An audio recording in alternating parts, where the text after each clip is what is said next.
Assalamualaikum warahmatullahi wabarakatuh. Alhamdulillah, segala puji bagi Allah. Wassalatu wassalamu ala Rasulillah. Salawat dan salam semoga senantiasa tercurahkan untuk Rasulullah sallallahu alaihi wasallam dan untuk keluarga beliau, untuk istri-istri beliau, untuk putra-putri beliau, dan untuk seluruh sahabat Nabi, yang terutama untuk Abu Bakar Siddiq, untuk Umar bin Khattab, untuk Uthman bin Affan, dan untuk Ali bin Abi Thalib radhiyallahu ta'ala anhum ajma'in. Amma ba'd. Kembali kita melanjutkan perjalanan menuju ke Sirat.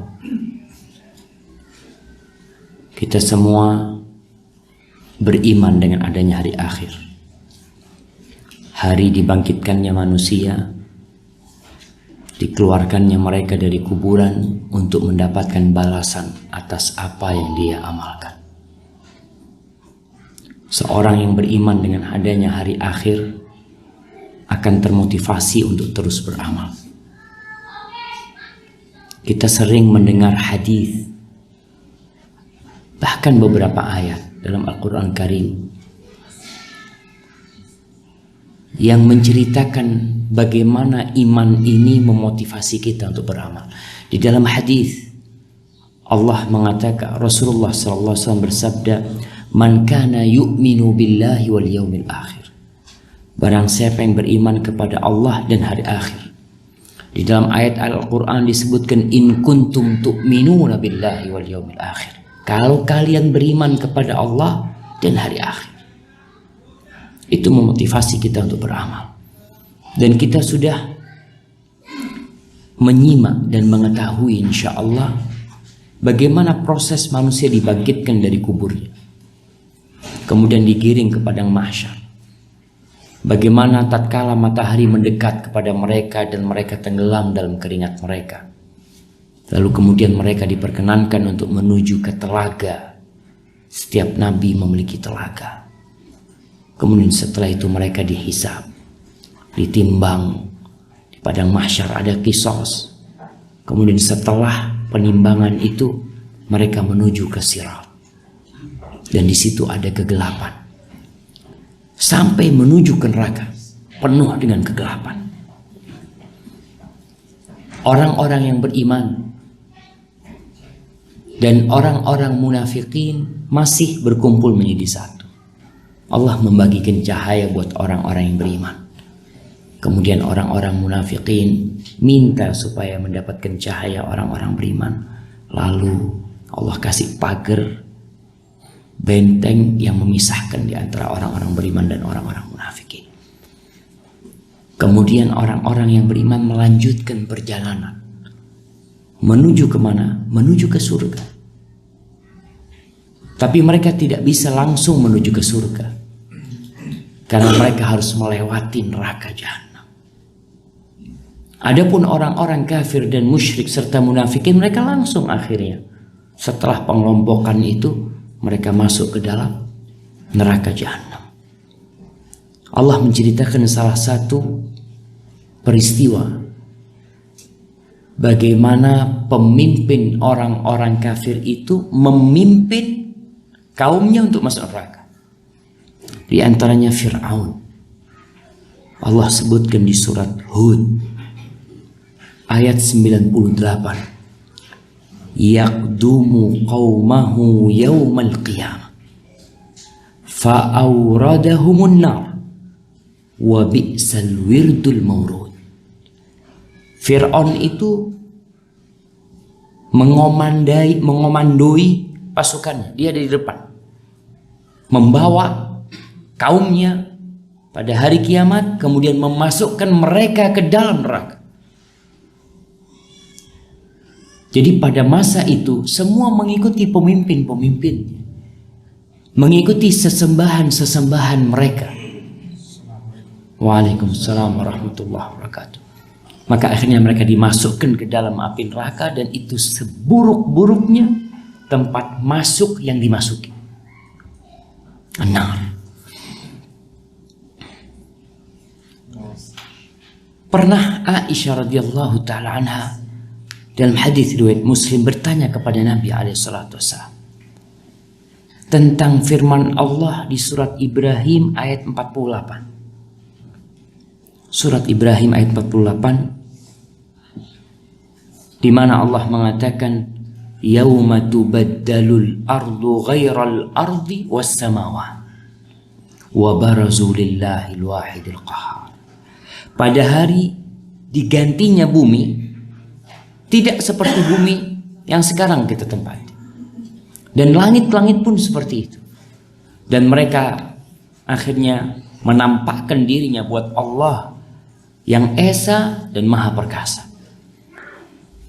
Aisyah bertanya, ketika digantinya bumi, aina yakunun nas yauma idzin? Manusia ada di mana pada waktu itu? Ada di mana mereka? Kan buminya sedang dirubah. Terus mereka ada di mana? Kata Nabi alaihissalatu wassalam, ala sirat. Berada di atas sirat. Di riwayat lain, ketika orang Yahudi bertanya, Rasul SAW mengatakan fil gulmah dunal jisr. Berada di kegelapan sebelum sirat. Artinya orang-orang itu berada di sirat, mereka hendak menyeberangi sirat. Mereka berada dalam kegelapan. Dan kemarin sudah kita sebutkan bahwasanya akan ada kegelapan. Ternyata kegelapan ini terus mendampingi orang-orang itu sampai melewati sirat. Api neraka itu hitam.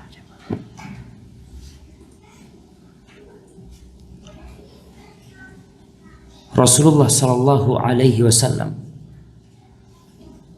dalam hadis riwayat Tirmidzi mengatakan uqida 'alan nar alfa sanatin hatta marrat. Neraka itu disulut, dihidupkan selama 1000 tahun sampai warnanya merah. Thumma uqida 'alaiha alfu sanatin hatta biyad. Kemudian dibakar lagi, dihidupkan lagi selama 1000 tahun.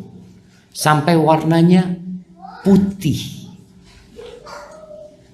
Thumma uqida 'alaiha alfa sanatin hatta swadda. Fahiya sauda mudlima. Kemudian dihidupkan lagi selama 1000 tahun. Sampai api neraka itu menjadi hitam. Beliau mengatakan sallallahu alaihi wasallam, maka api neraka itu sauda mudlima, hitam dan gelap. Ana tadi membaca, ternyata di dunia ini ditemukan bahwasanya sesuatu kalau dipanasin, kemudian dipanasin sampai puncaknya, itu tidak akan memiliki cahaya, akan gelap. Nggak ada cahaya. Dan cahaya yang ada di suhu panas itu menandakan derajat tingkat kepanasan. Ketika sudah full, nggak ada warnanya. Kita melihat api warnanya merah, kita melihat api warnanya biru, kita melihat warnanya ada yang banafsaji ungu, nanti gimana. Nanti ada satu masa api itu menjadi tidak kelihatan. Gelap, tidak ada warnanya. Dan itu api neraka. Oleh karena itu orang-orang yang menyeberangi sirat itu membutuhkan cahaya. Kalau kiranya nerakanya itu warnanya merah, maka sirat itu akan kelihatan. Makanya Ana tadi melihat ketika mau bikin thumbnail, Ana lihat gambar sirat, orang-orang yang menggambarkan sirat itu selalu digambarkan merah. Sehingga kelihatan ada garis itu. Enggak. Gelap gulita. Sehingga orang membutuhkan cahaya untuk sampai ke sirat. Karena sirat itu cuma di sana tuh. Mereka untuk sampai ke sana kemudian mereka bisa menyeberanginya. Allah Jalla Jalaluhu menceritakan tentang sirat ini di surat Maryam ayat 68 sampai 72, kisah perjalanan dari timbangan menuju ke neraka jahanam. Allah mengatakan, "Fawarabbika lanahsyurannahum wasyayatin." Demi Rabb, kami benar-benar akan mengumpulkan mereka bersama setan-setan. "Tsumma lanuhdirannahum haula jahannama jithiya." Lalu kami akan hadirkan orang-orang itu di sekitar neraka jahanam dalam kondisi berlutut. "Tsumma lananzi'anna min kulli syi'atin ayyuhum ashaddu 'alar rahmani 'itiyya." Lalu Allah akan ambil dari setiap kelompok. Kita sudah bicarakan ada pengelompokan di sana. Kelompoknya orang-orang musyrikin, kelompoknya perampok di antara mereka, kelompoknya pemerkosa di antara mereka, na'udzubillah min dzalik. Itu diambil pentolannya yang paling jahat untuk menjadi orang pertama yang masuk neraka. Sebagaimana Fir'aun berada di depan, karena dia yang paling buruk di antara kaumnya. Summa lanahnu a'lamu billadzina hum aula biha siliya. Kemudian kita yang lebih tahu siapa yang pantas masuk neraka itu siapa. Supaya kita tidak gampang-gampang memvonis orang masuk neraka. Allah yang tahu. Allah sudah sebutkan apa saja amalan-amalan yang memasukkan ke neraka dan nanti akan dimasukkan ke dalam neraka. Lalu bagaimana dengan orang-orang yang beriman? Allah mengatakan, "Wa in minkum illa wariduha kana ala rabbika hatman maqdiya." Tidak ada satupun di antara kalian melainkan akan melewatinya. Itu sudah keputusan yang pasti dari Allah. Tsumma nunajjil ladzina taqaw wa nadharu adh-dhalimina fiha jithiya. Kemudian kita akan menyelamatkan orang-orang yang bertakwa dan membiarkan orang-orang yang zalim tinggal di sana, berlutut di sana mendapatkan azab Allah. Al-Imam Ibnu Katsir dalam kitab tafsirnya ketika menyebutkan ayat ini, dia menyebutkan sebuah kisah sahabat Nabi, kisah Abdullah bin Rawaha. Karena Abdullah bin Rawaha wadi'an ra'sahu fi hijri imra'ati. Suatu hari Abdullah bin Rawaha ini meletakkan kepalanya di pangkuan istri. Disebutkan waktu itu dia sedang sakit, jadi tidur di paha istrinya. Fabakat imra'atu. Menangis Abdullah bin Rawaha. Akhirnya istrinya pun ikut menangis. Faqala ma yubki. Suaminya tanya kepada istrinya, apa yang membuatmu menangis? Ra'aituka tabki fabakaitu. Ini yang kita sampaikan kemarin. Orang kadang-kala terharu dengan orang menangis, akhirnya dia ikut menangis. Istrinya ngomong, aku menangis karena kau menangis. Aku jadi ikut terharu dan aku pun menangis. Lalu Abdullah bin Rawaha cerita kenapa dia menangis. Ini dzakartu qala Allah azza wa jalla. Aku mengingat firman Allah di surat Maryam ini. Ayat 70 tadi. Ayat 71. Wa in minkum illa wariduha. Tidak ada satupun di antara kalian kecuali akan melewatinya, akan memasukinya. Fala adri. Ini seorang sahabat jemaah. Dia mengatakan fala adri, aku nggak tahu. Anju minha amla. Apakah aku akan selamat darinya atau tidak? Jadi peristiwa-peristiwa di padang mahsyar ini seharusnya menambah keimanan kita untuk lebih mendekatkan diri kepada Allah. Bukan hanya sekedar informasi. Oh, ana tahu. Oh, ana paham. Bukan. Menambah keimanan sehingga kita takut. Antum bisa bayangkan ketika ada pengumuman PHK, umpamanya perusahaan PDO akan ada 100 orang Indonesia yang dipulangkan. Jumlah orang Indonesia cuma 120. Kondisi 120 orang itu gimana? Semua akan mengira kayaknya anak yang dipulangin, atau kayaknya anak yang selamat. Anak mau tanya, 120 itu akan berpikiran anak yang tidak dipulangin atau anak yang akan dipulangin? Mereka semuanya akan ketakutan. Semuanya akan merasa, aduh, dia akan ngomong sama istrinya, kayaknya kita siap-siap pulang. Nah, dia sudah berbicara, mungkin kita pulangkan dulu keluarganya. Kalau kiranya anak termasuk yang diperpanjang, anak akan bawa lagi keluarga. Artinya dia sudah berpikir panjang, karena ada satu kepastian, 100 ini akan di-PHK. Maka kita lihat Abdullah bin Rawah ketika membaca ayat ini, yang dia takutkan dirinya, apakah aku akan selamat atau tidak? Maka kemudian dia meneteskan air matanya. Kemudian Ibnu Jarir At-Tabari rahimahullah ta'ala meriwayatkan sebuah riwayat dari Abu Maisarah. Karena Abu Maisarah idza awa ila firashi. Abu Maisarah ini kalau dia berangkat ke kasurnya, dan ini jamaah, usahakan tatkala kita datang ke tempat tidur kita malam hari mau tidur, yang diingat itu mati. Karena itulah doa yang kita baca, Bismikallahumma amut wa jelas. Maka di antara doa yang dianjurkan untuk dibaca ketika tidur, doa ini subhanallah, anak kadang-kala lupa untuk membacanya. Rasulullah SAW mengatakan, Allahumma qini adzabaka yawma tab'atsu ibadah. Qini adzabaka yawma tab'atsu ibadak. Ya Allah, selamatkan aku dari azabmu pada saat dibangkitkannya hamba-hambamu. Itu tidur mau dibaca dia. Ketika tidur dibaca.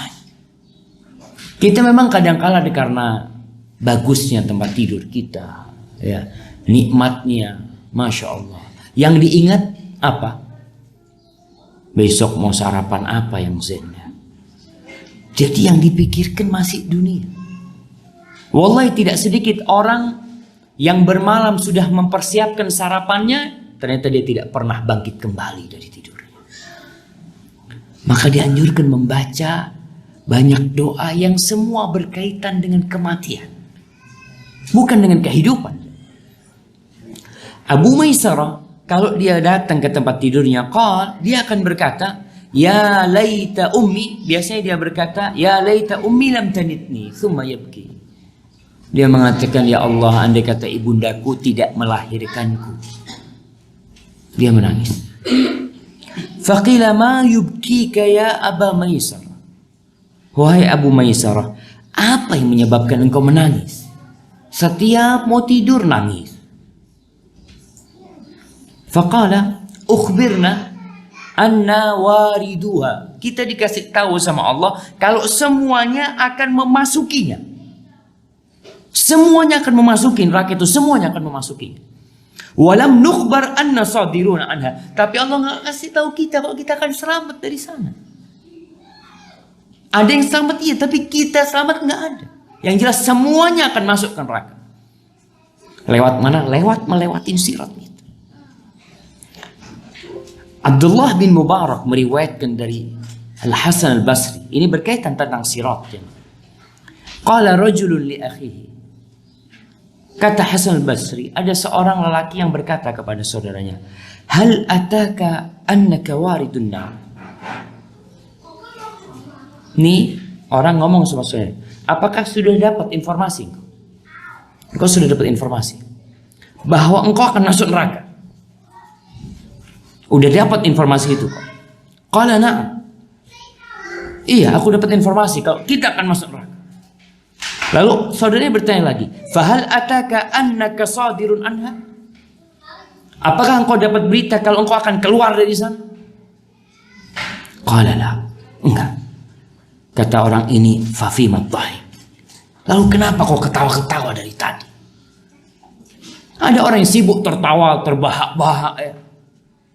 Makanya Rasul sallallahu alaihi wasallam mengingatkan kita, kalau kalian tahu apa yang aku ketahui, la dhahiktum qalilan wala bakaitum katsiran. Kalian akan banyak menangis dan sedikit tertawa. Maka orang ini, kata Hasan al-Basri, fama ru'iya dhahikan hatta lahiqallah. Itu orang enggak pernah lagi tertawa sampai berjumpa dengan Allah SWT. Hal seperti itu yang membuat kita takut. Tapi kita sering lupa. Yang menyebabkan kita bisa tertawa, bisa terbahak-bahak, karena kita lupa. Baik, sirat itu jembatan berada di atas neraka jahanam yang panasnya 70 kali lipat api dunia.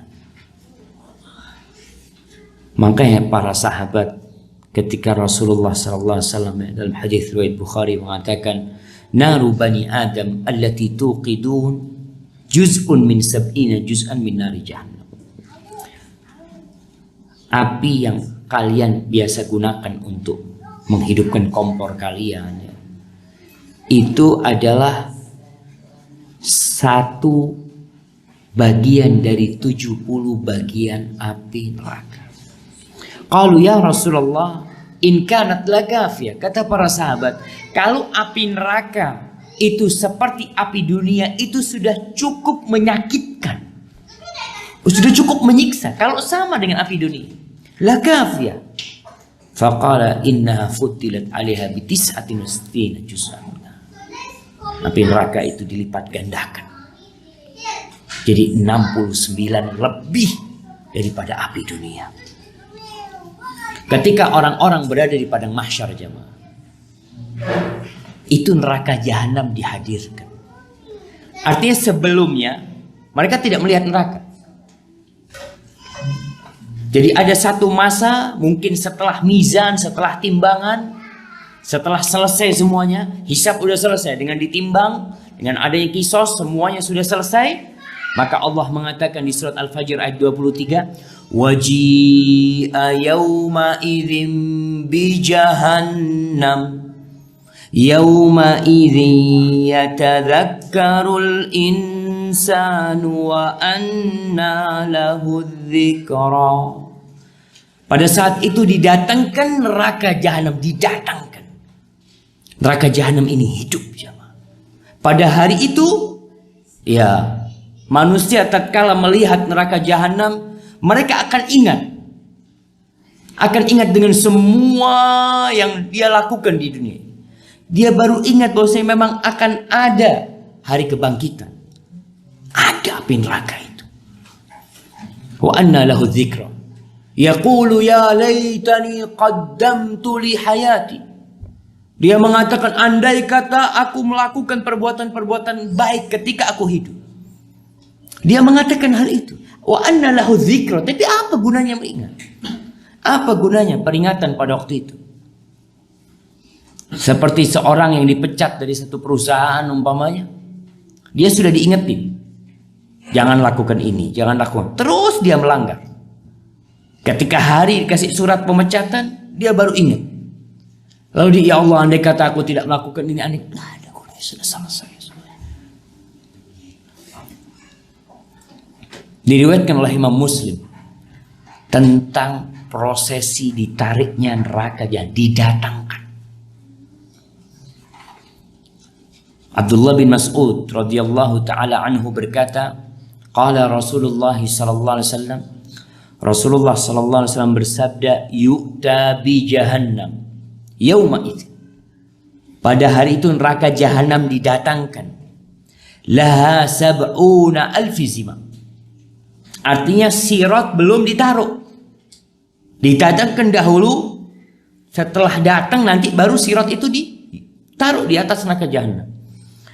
Laha sab'una alfi zimam. Itu ditarik dengan memiliki 70.000 tali kekang. Neraka itu besarnya Allah memiliki 70.000 tali kekang. Ma'a kulli zimamin sab'una alfi malak yajurruna. Dengan setiap tali kekang itu ada 70.000 malaikat yang menariknya, jamaah. Ditarik neraka itu, jamaah. Dan memiliki suara yang menggelegar. Dan dia memiliki lidah-lidah api yang ingin akan keluar dari neraka itu seperti unuk, kata Nabi SAW. Seperti leher yang mencomot orang-orang yang ada di sana kemudian memasukkannya ke dalam. Na'udzubillahi minan nar. Dan sirat itu licin dan menggelincirkan. Lebih tajam dari pedang, lebih kecil dari rambut.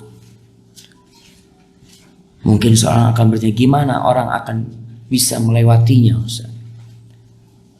Pada waktu itu melewati sirat bukan dengan keahlian. Bukan sirkus. Orang kadang-kadang melihat orang jalan di tali ya bagaimana, lah. Jalannya orang di atas sirat itu dengan amalnya. Salman radhiyallahu taala anhu meriwayatkan dari Nabi alaihi salatu wasalam mengatakan, wa yudha'u sirat mithlu haddil Musa. Akan diletakkan sirat nanti di atas neraka jahanam setelah didatangkan seperti tajamnya pisau cukur. Fataqulul malaikatu man tujizu ala hadha. Malaikat bertanya, siapa yang kau perkenankan untuk melewatinya ya Allah? Siapa yang bisa melewatinya? Fayaqulu, lalu Allah berkata, man syi'tu min khalqi. Siapa yang aku kehendaki dari hambaku, aku akan perkenakan untuk melewatinya. Lalu malaikat berkata, ma'abadna haqqa ibadatik. Ya Allah, kami tidak menyembahmu dengan peribadatan yang sebenarnya. Artinya ketika mereka bertanya itu, mereka ya mungkin lupa dengan kebesaran dan kekuasaan Allah untuk menyebabkan orang-orang bisa lewat di atas sirat. Hadis ini diriwayatkan Al-Hakim dan dikatakan isnadnya sahih. Baik. Ada besi-besi pengait seperti kail dan duri yang mengait orang-orang yang melewatinya. Sudah kecil, gelap gulita, orang melewatinya ternyata ada benda-benda tajam yang menarik dia ke dalam api neraka. Orang yang pertama melewatinya adalah Nabi kita Muhammad SAW. Kemudian umatnya. Dan doa para nabi pada waktu itu apa? Allahumma salim salim. Ya Allah selamatkan, ya Allah selamatkan. Dan ini tempat ketiga yang orang tidak ingat dengan orang lain. Ini tempat ketiga yang orang tidak ingat dengan orang lain. Tempat terakhir sudah. Nggak ada yang mengatakan, fulan bisa ngelewatin nggak? Ada. Orang hanya memikirkan aku ngelewatin nggak? Yang jelas mereka melewati. Orang-orang itu. Amalan-amalan akan memberikan syafaat dan amalan-amalan akan menuntut. Akan menuntut nanti. Rasulullah sallallahu alaihi wasallam dalam hadis riwayat Muslim, hadis Abu Hudzaifah, hadis Hudzaifah ibn al-Yaman, meriwayatkan bahwa Nabi alaihi salatu wasallam bersabda, wa tursalul amanatu warrahim ala janibai sirat. Amanah dan rahim itu dikirim di kiri kanannya sirat.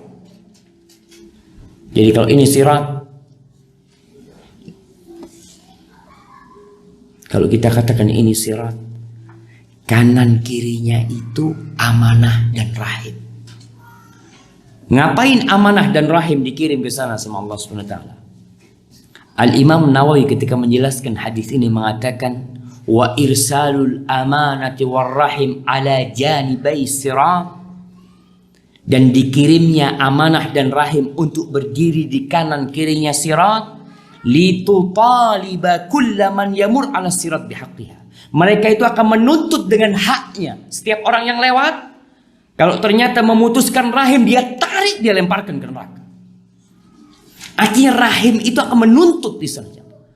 Amanah juga akan menuntut. Kita lewat, kita pernah khianat, itu akan pegangin kita dan melemparkan kita ke dalam api neraka. Para ulama menjelaskan hadis ini menunjukkan tentang kedudukan rahim dan amanah. Bagaimana secara khusus Nabi menceritakan yang akan berada di kanan kiri sirat itu amanah dan rahim.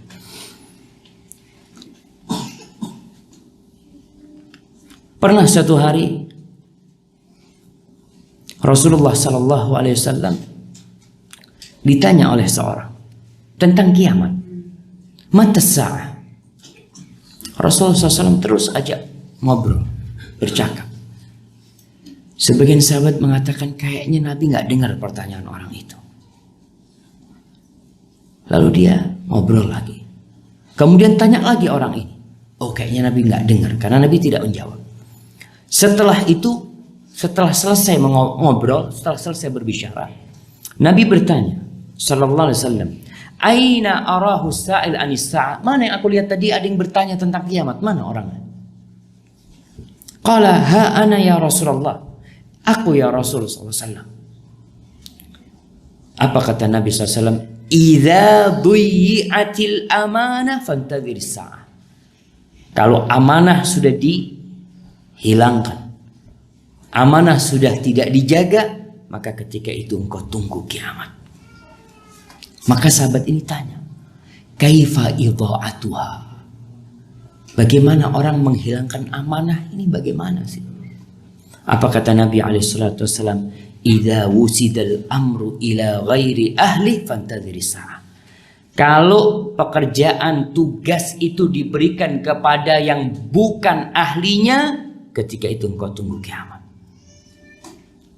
Jamaah, berarti orang-orang yang meletakkan seorang pejabat umpamanya, pemimpin umpamanya, meletakkan satu orang di satu kerjaan yang dia bukan ahlinya, berarti dia tidak amanah. Dia tidak amanah. Dan para ulama menjelaskan pula ucapan Rasul SAW, apabila ada seorang ngobrol, thumma altafat, kata Nabi SAW, kemudian dia noleh, fa'lam annahu amanah. Ketahuilah bahwa yang dibicarakan itu amanah. Rahasia itu amanah. Kelak akan nunggu di sirat dia. Rahim juga jemaah. Maka tolong dijaga masalah rahim ini. Hubungan kita. Karena Allah memberikan kedudukan khusus buat rahim itu. Dalam hadis riwayat Bukhari Muslim.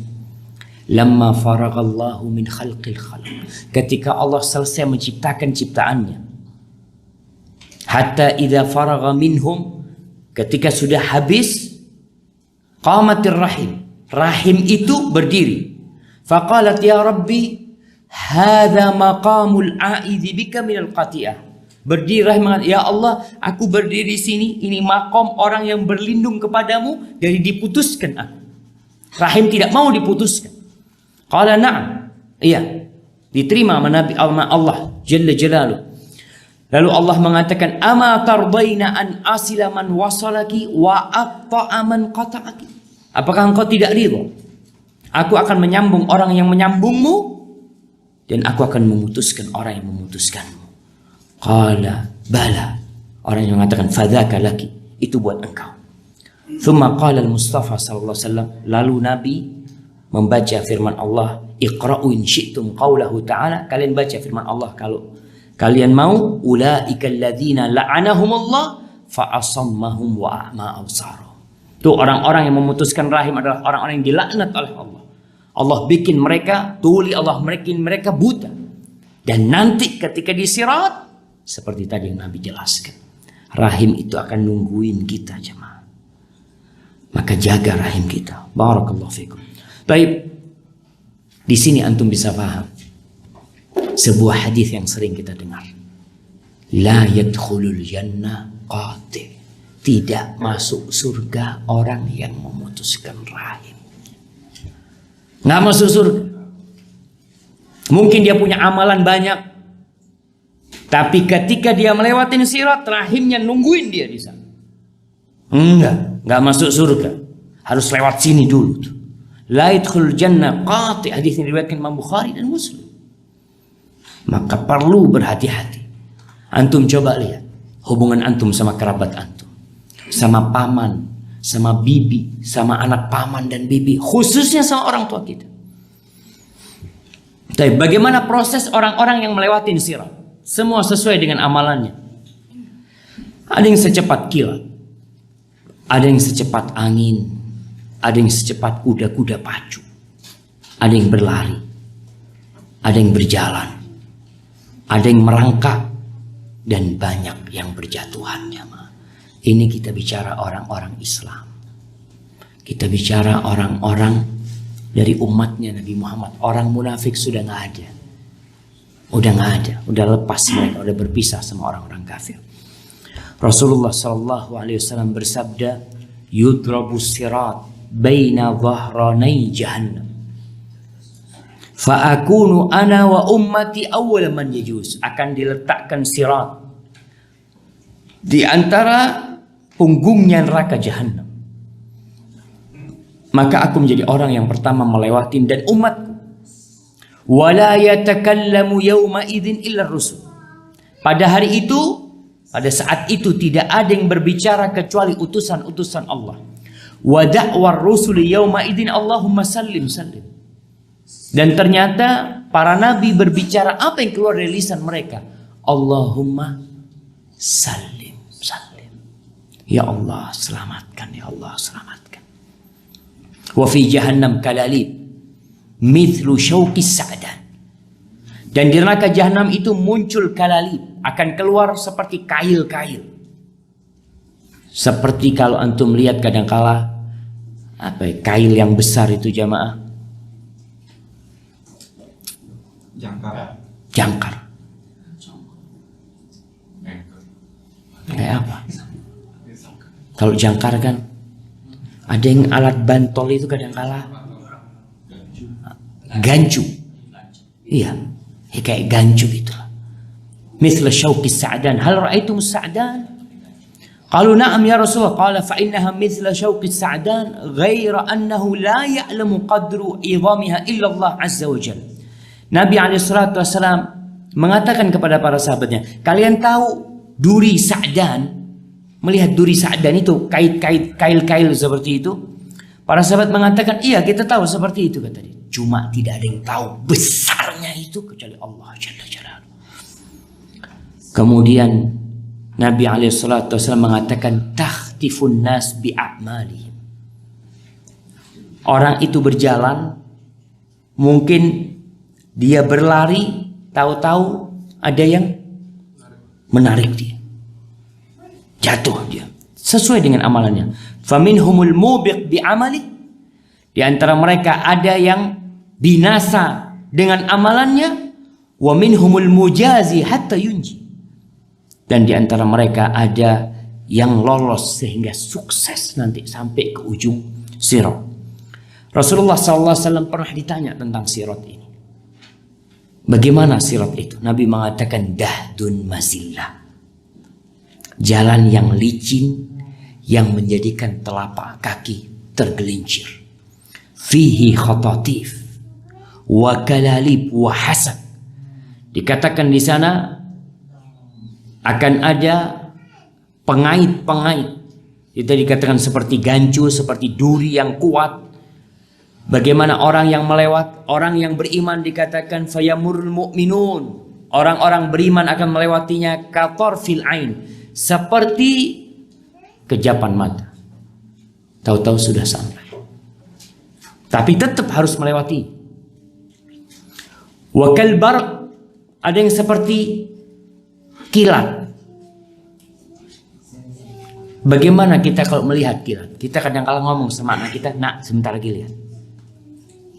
Muncul kemudian hilang. Wakarri, ada yang seperti angin, seperti angin bertiup. Wakatayr, ada yang seperti burung. Wakaajawidil khair, ada yang seperti kuda-kuda pacu cepat.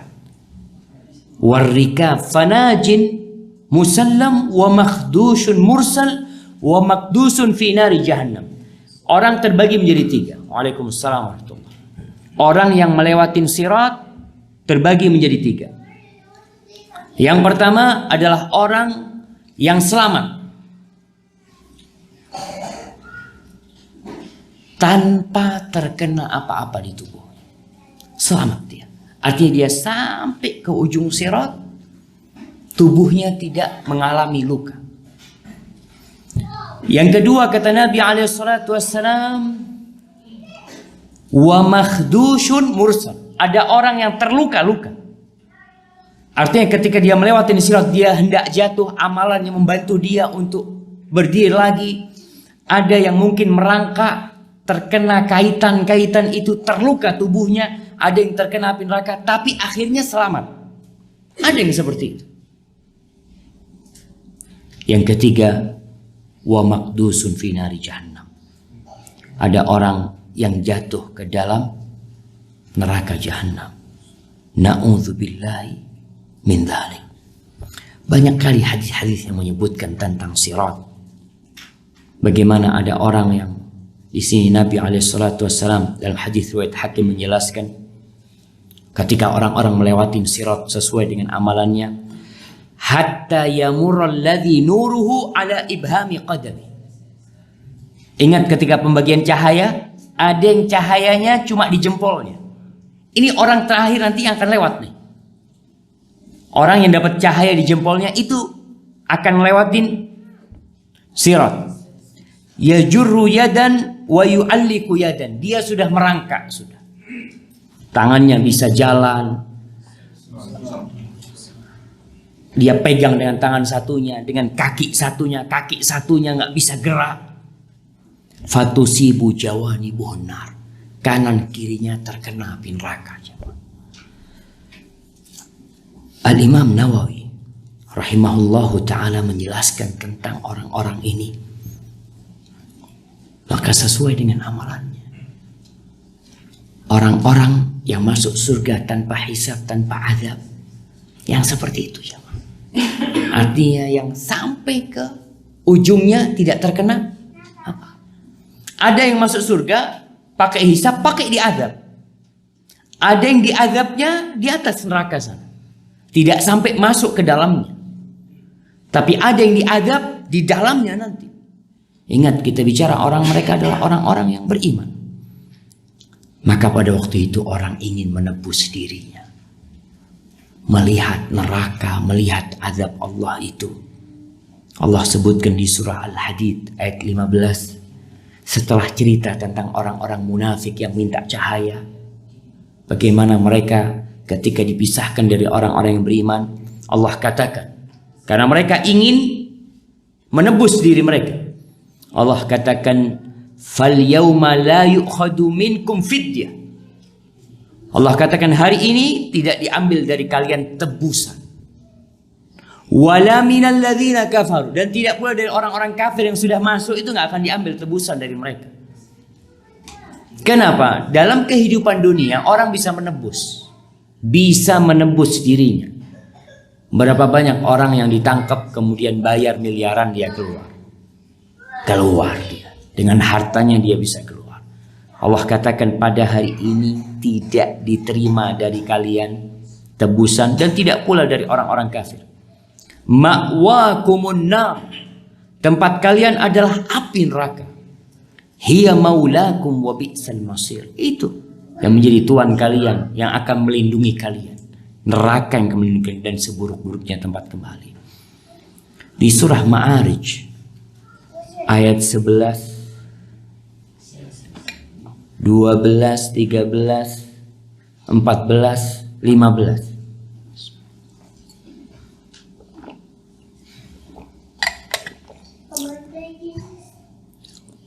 Allah menceritakan yubassaruna yawaddul mujrimu law yaftadi min adzabi yaumi idzin bibani.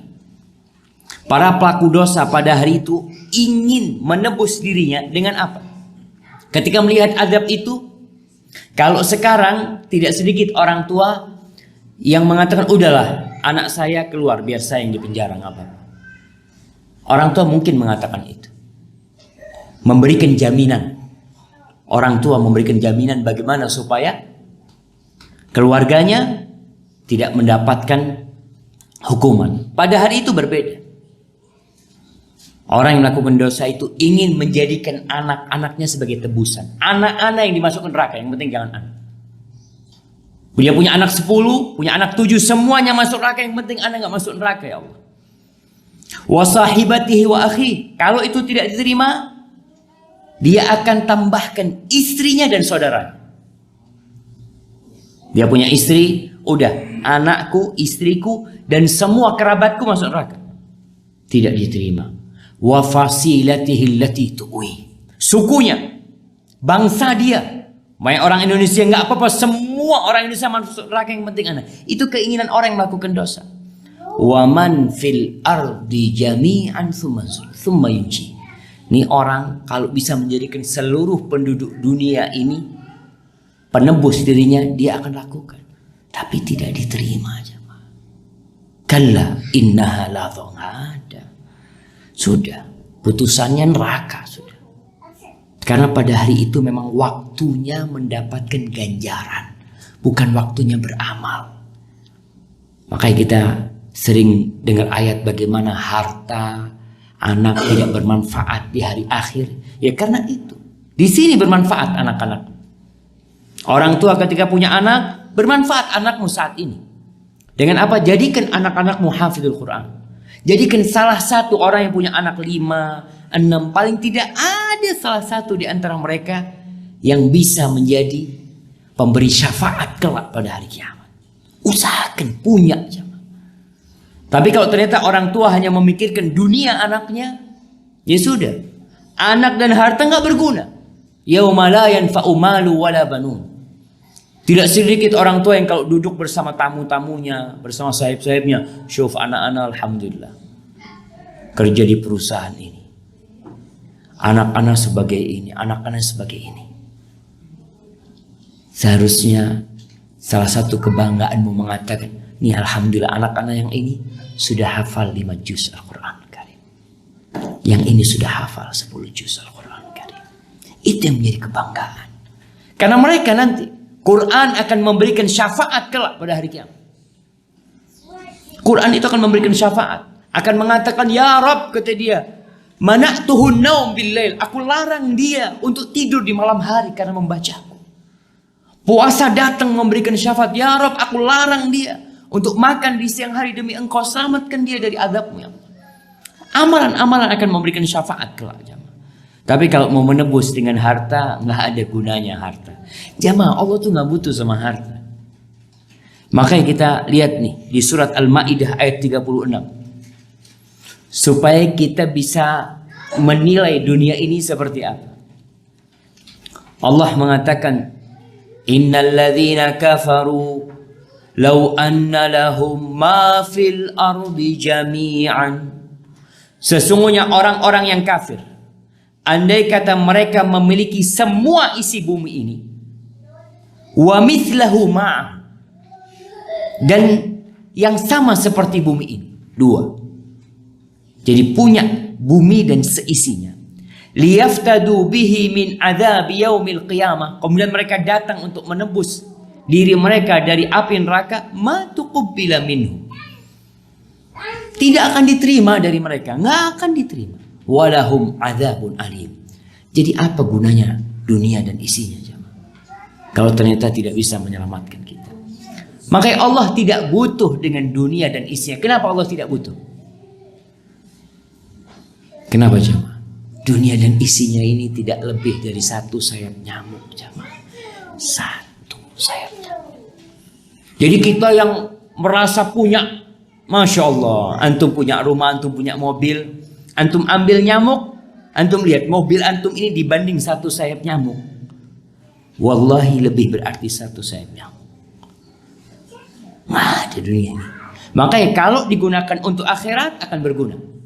Tapi kalau untuk dikumpulkan dan ditumpuk serta dihimpun, Allah sebutkan di surah Ali Imran insyaallah ayat 91. Kalau anda nggak salah ini surat Ali Imran, coba dilihat. Apa surat Ali Imran ayat 91?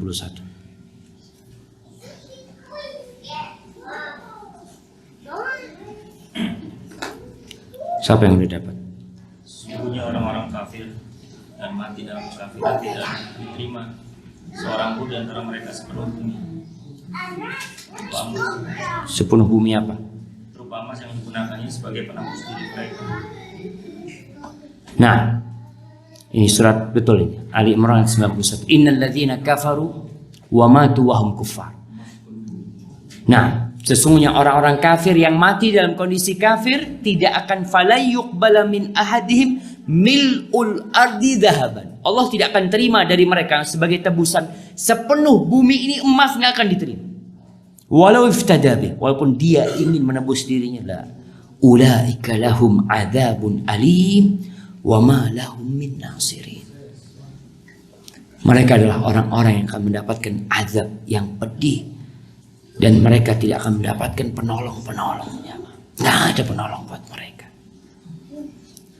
Ketika melihat azab ingin menebus. Sekarang nih kita udah dikasih tahu akan ada azab. Rasul Shallallahu Alaihi Wasallam kalau bicara api neraka ini nggak perlu besar-besar tebusan. Nabi Alaihissalam mengatakan ittaqin nar walau bisyiqqi tamrah. Kalian selamatkan diri kalian dari api neraka. Nggak harus dengan sepenuh bumi ini emas. Dengan apa? Dengan setengah buah kurma. Setengah kurma. Fa in lam tajid, kalau engkau nggak punya kurma, nggak ada yang bisa disedekahkan, fa bi kalimatin thayyibah. Maka selamatkan dirimu dengan ucapan yang baik. Nggak butuh banyak jamaah. Yang banyak nanti di akhirat nggak berguna. Sekarang yang sedikit bisa berguna untuk menyelamatkan diri kita dari api neraka. Dan orang yang beriman senantiasa berdoa, meminta supaya dijauhkan dari api neraka. Di surah Al-Furqan ayat 65-66.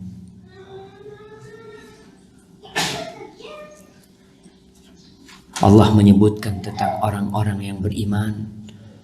Bagaimana mereka sih di sana? Bagaimana kondisi orang-orang beriman dalam kehidupan dunia ini? Mereka senantiasa berdoa mengatakan walladzina yaquluna rabbana asrif 'anna 'adzaba jahannam inna 'adzabaha kana gharama innaha sa'at mustaqarran wa muqama. Dan penghuni surga atau orang-orang yang menjadi hamba kekasih Allah adalah yang ketika hidup di dunia mereka itu senantiasa berdoa mengatakan Rabbana srif anna adzab jahannam. Ya Allah, jauhkan dari kami, palingkan dari kami azab jahannam. Inna adzabaha kana gharama. Sesungguhnya azab neraka jahanam ini sangat melekat dengan orang itu. Nggak bisa berpisah dengan. Dia seburuk-buruknya tempat kembali, tempat berdiam diri. Dan ini doanya orang yang beriman. Beda dengan doanya Allah sebutkan di surah Al-Baqarah.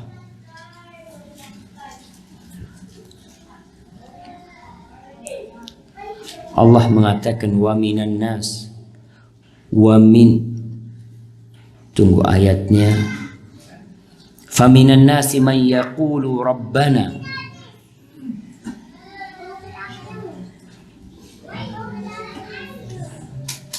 baik, surat Al-Baqarah ayat 200 dan 201.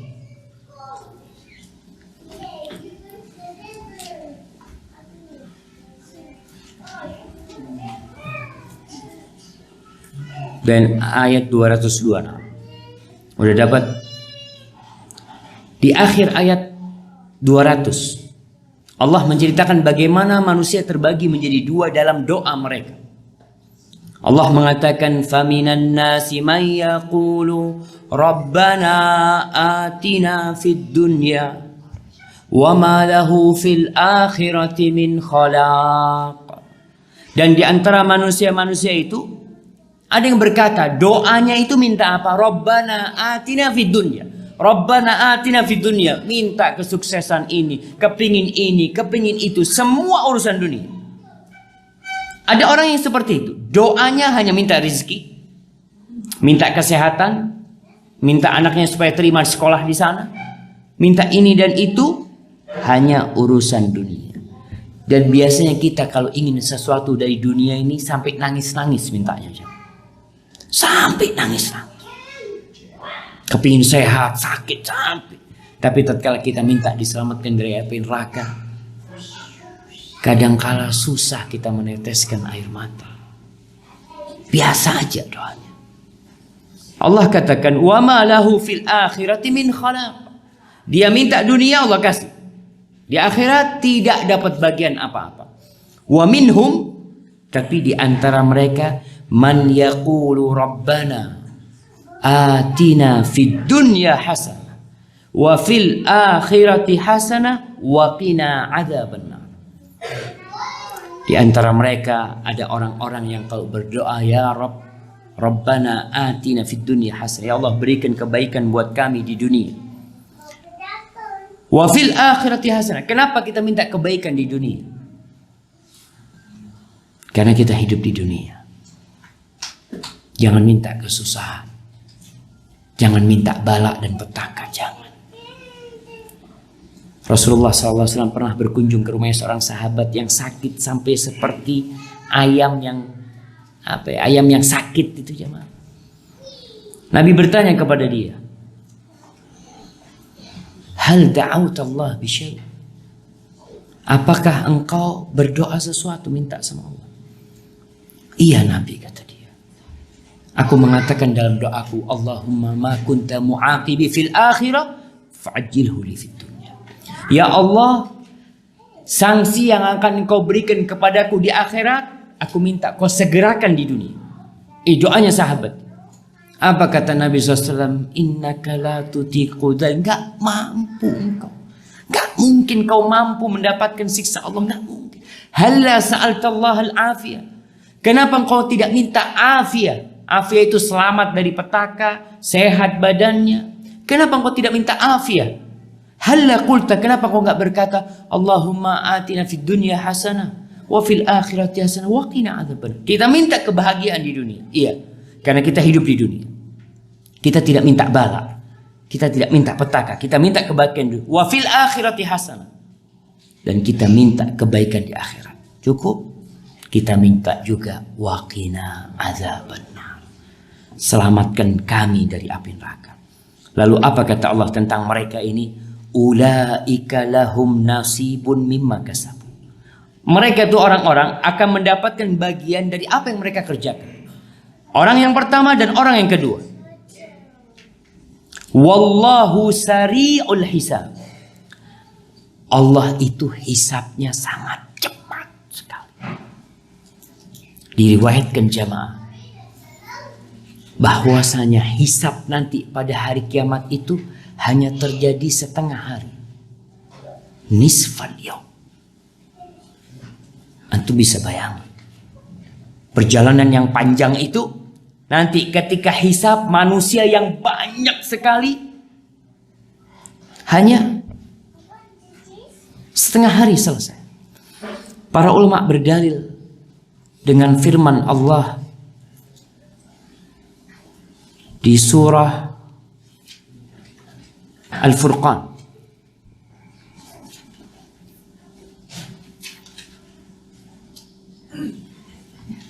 ayat 24. Allah mengatakan ashabul jannati yawma idzin khairun mustaqarran wa ahsanu maqila. Penghuni-penghuni surga pada hari itu mereka berada di tempat yang paling indah. Maqila diterjemahkan apa dalam bahasa Indonesia?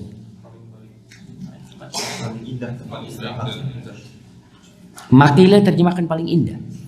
Nah, Di tafsir Jalalain dan tafsir yang disebutkan makila itu dari qailula. Mereka itu tidur siang sudah di surga. Siang harinya itu sudah di surga. Maka disebutkan bahwasanya hisab pada hari kiamat itu Allah sari'ul hisab, yakni hisabnya sangat cepat sekali. Ya nggak kebayang antum sekarang aja kalau masuk ke minimarket, antum beli sesuatu. Kenapa bisa antri panjang? Karena kan satu persatu dengan sekarang udah cepat jamaah, artinya dengan adanya barcode itu sudah cepat. Gimana dulu ketika orang itu ngelihat harganya kemudian diketik 20.000, ambil barangnya, ketik lagi, semakin lama. Allah sari'ul hisab. Hisabnya Allah akan cepat, tapi yang jelas kita yang masih hidup diperintahkan untuk banyak-banyak berdoa dijauhkan dari api neraka. Baca doa Allahumma ajirna minan nar, Allahumma ajirna minan nar, Allahumma ajirna minan nar. Tuh, setelah melewati sirat, udah selesai nih. Apakah kemudian orang-orang langsung bisa masuk surga? Belum. Karena sirat itu berada di antara neraka jahanam. Gimana jemaah? Taib. Oh, ini ada.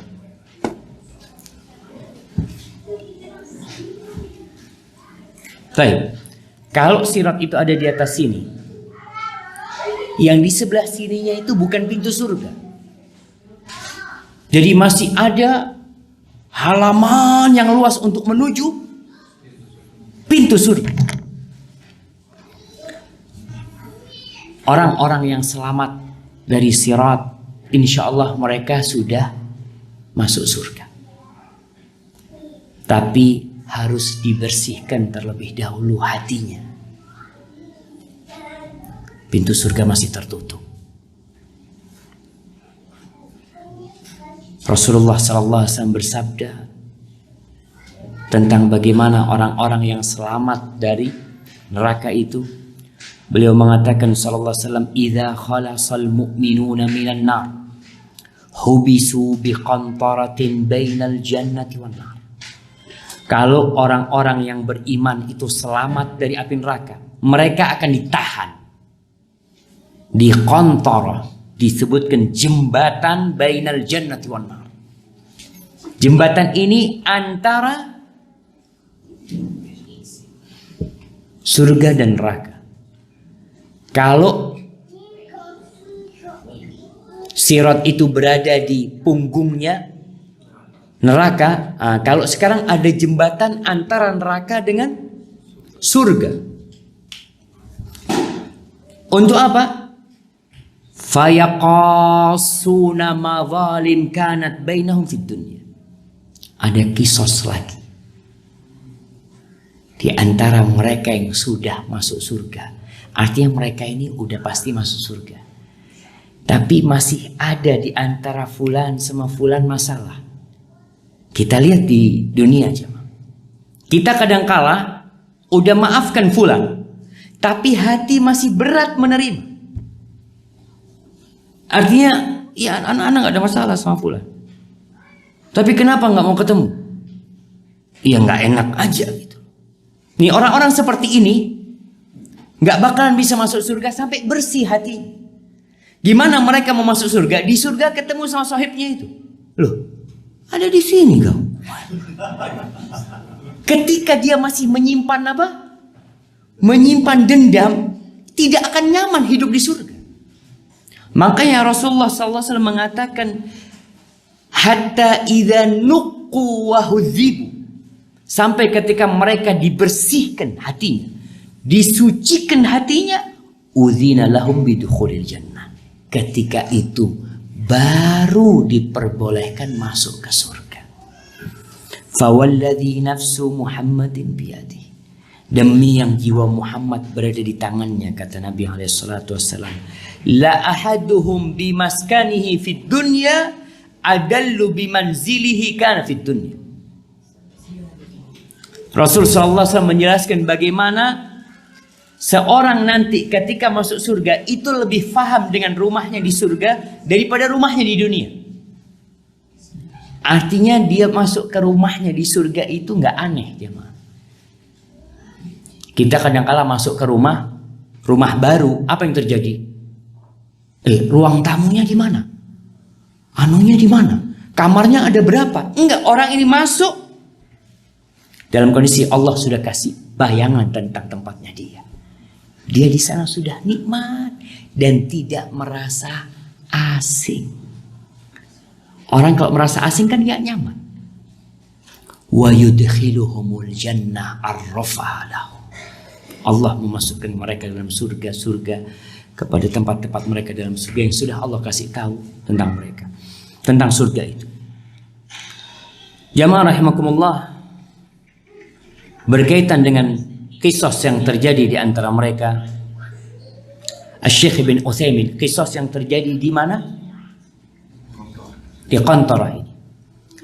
Asy-Syaikh Ibn Utsaimin mengatakan, wa hadzal qisas ghairul qisas al-awwal. Kisos ini bukan kisos yang ada di padang mahsyar, berbeda. Lianna hadza qisasun akhas li ajli an yadhhab al-ghil wal hiqd wal baghdha. Ini kisos dilakukan khusus, spesial, sangat istimewa, hanya untuk menghilangkan rasa sakit hati, untuk menghilangkan kedengkian. Baik, kalau kisos yang di padang mahsyar, orang itu masih dengki nggak sama orang yang nyakiti? Mungkin masih sakit hati dia. Dia marah menuntut ini yang nyakiti aku nih. Dituntut, dikasih pahalanya sudah. Apakah dia kemudian senang sama orang itu? Belum tentu enggak. Nah, di sini di sirat ini atau di Qantarah ini itu untuk menghilangkan al-ghil, kata Syekh.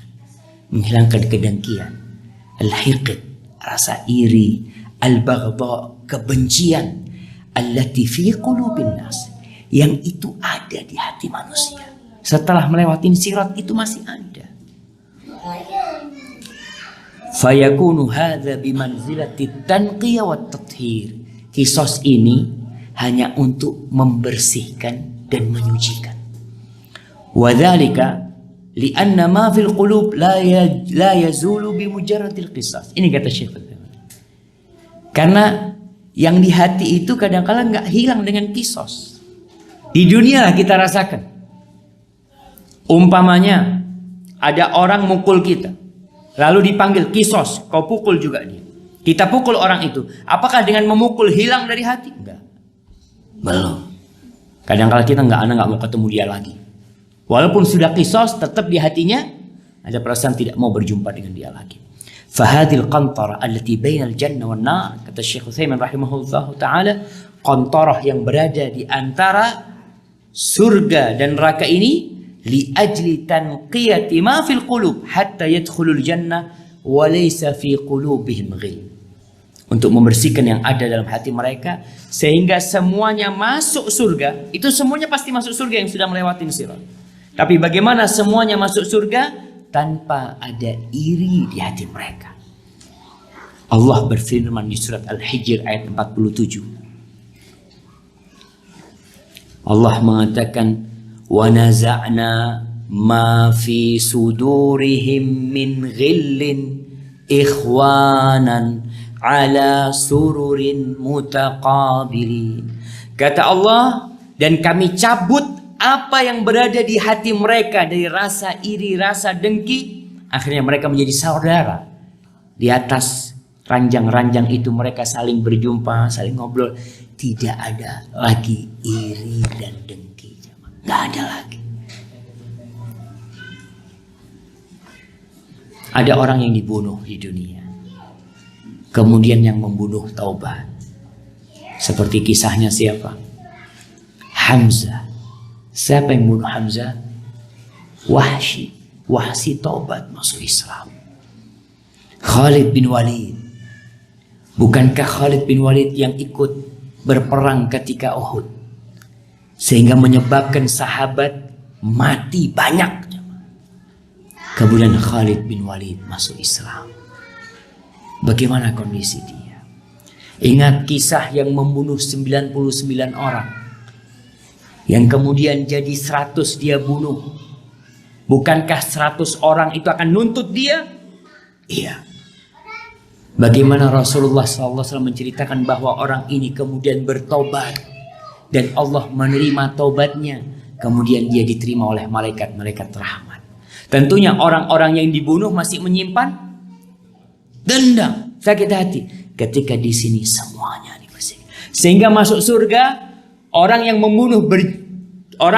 pembunuh ini berjumpa dengan orang yang dibunuh, itu tidak ada perasaan apa-apa, jemaah. Bersih sudah di sana. Di sini para ulama menjelaskan, kalau nggak salah Ibnul Jauzi rahimahullahu taala, tentang iri dan dengki. Iri itu seperti pohon di hati yang berakar, yang nggak bisa hilang, jemaah. Yang bisa itu dipangkas pohonnya. Artinya pohon iri itu kita pakai senso, kita gergaji ya. Habis pohonnya. Nanti muncul. Terus kapan hilangnya? Ketika masuk surga. Dicabut akarnya itu ya. Nggak ada lagi sudah akar iri dengki yang memang menjadi kodrat manusia ketika hidup di dunia ini. Baru setelah itu mereka diperkenankan untuk mendekat ke surga. Sampai jam berapa? Anak kalau lihat 15 menit lagi tanya jawab kita. Baik. Kemudian Rasulullah Sallallahu Alaihi Wasallam menuju ke pintu surga. Orang-orang menuju ke surga ini mendapati pintu surga. Pintu surga ada 8. Insya Allah semua tahu. Pertanyaannya, sebutkan 5 nama pintu surga.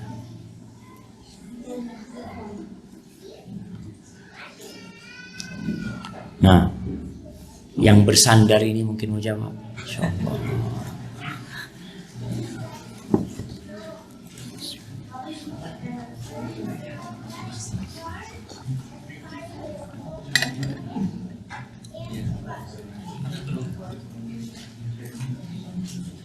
Jamaah, pintu surga 8. Ana minta 5 lah. Kalau 8 mungkin ada khilaf di antara ulama beberapa namanya ya.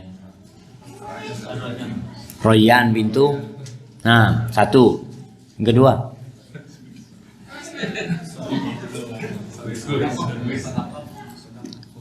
Babus saudara, angkat tangan yang mau jawab. Kalau suara-suara ini anak, itu ada mic. Yang mau jawab kasih mic. Nah, Masya Allah. Yang pertama Ar-Rayyan. Babus Sadaqah 2, 3. Babus Shalah.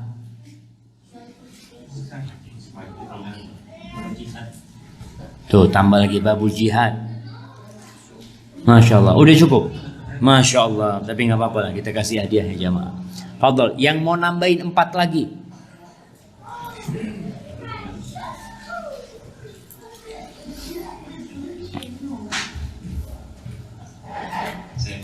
Masya Allah.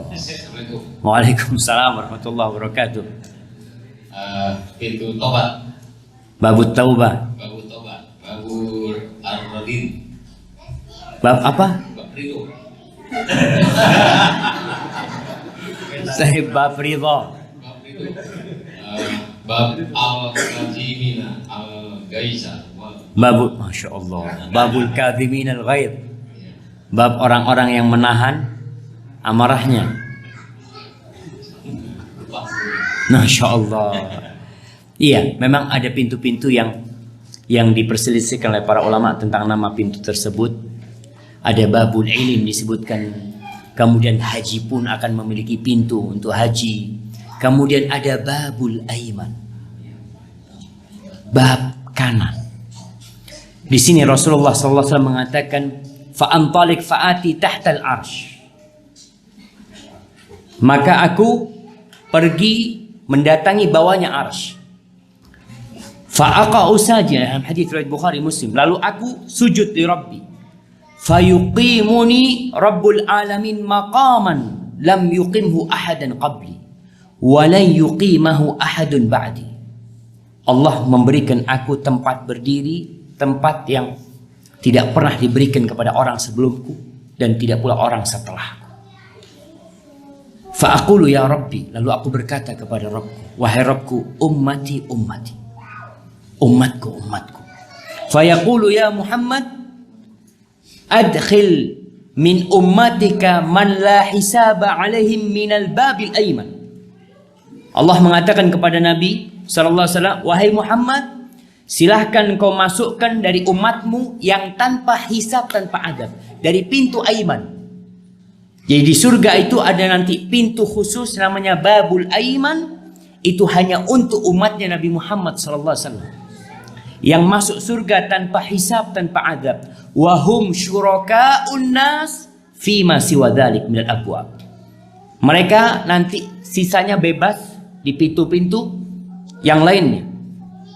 Lalu Nabi mengatakan, walladzi nafsu Muhammadin biyadi, demi yang jiwa Muhammad berada di tangannya, innama bainal misra'aini min masari'il jannah lakama baina Makkah wa Hajar atau Hajar wa Makkah, wa fi riwayatin kama baina Makkah wa Busra. Kata Nabi alaihissalatu wasallam menjelaskan besarnya pintu surga. Sesungguhnya antara dua daun pintunya ini itu seperti jarak antara Mekah dan Hajar, atau Mekah dan Busra. Hajar ini di mana jemaah? Hajar ini di daerah menuju Bahrain sana kalau nggak salah. Sedangkan Busra ada di mana? Busra, bukan Basra.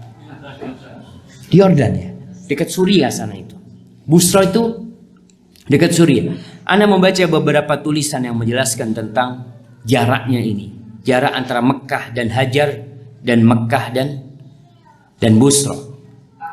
Disebutkan jaraknya itu kalau pakai hitungan sekarang kan bisa dilihat pakai Google Map.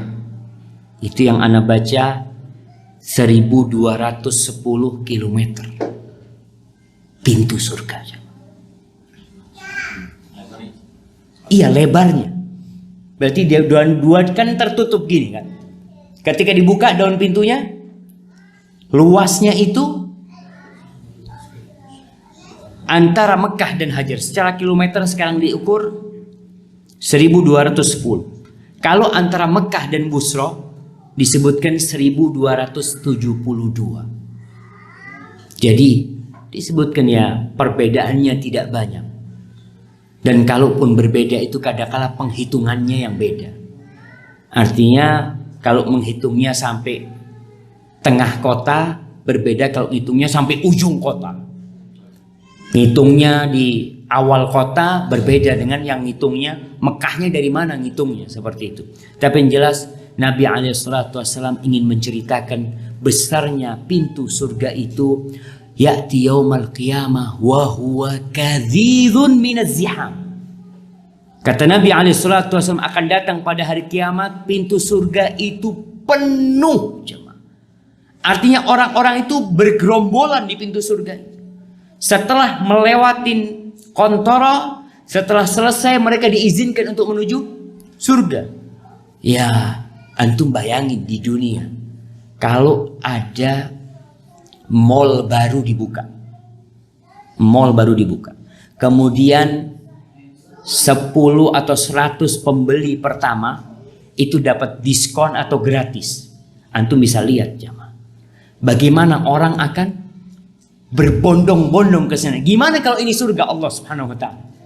Yang mereka dengar cerita tentang surga begitu indahnya, makanya orang-orang dari tempat kontoro itu langsung berbondong-bondong menuju ke pintu surga. Tapi sampai sana pintunya masih ditutup. Kemudian Nabi SAW, fa'ati babal jannah. Aku mendatangi pintu surga. Lalu aku ambil halaqah. Antum tahu biasanya pintu itu ada besinya yang buat ngetuk. Fa'akhudhu bihalaqatil bab. Maka diketuk pintunya.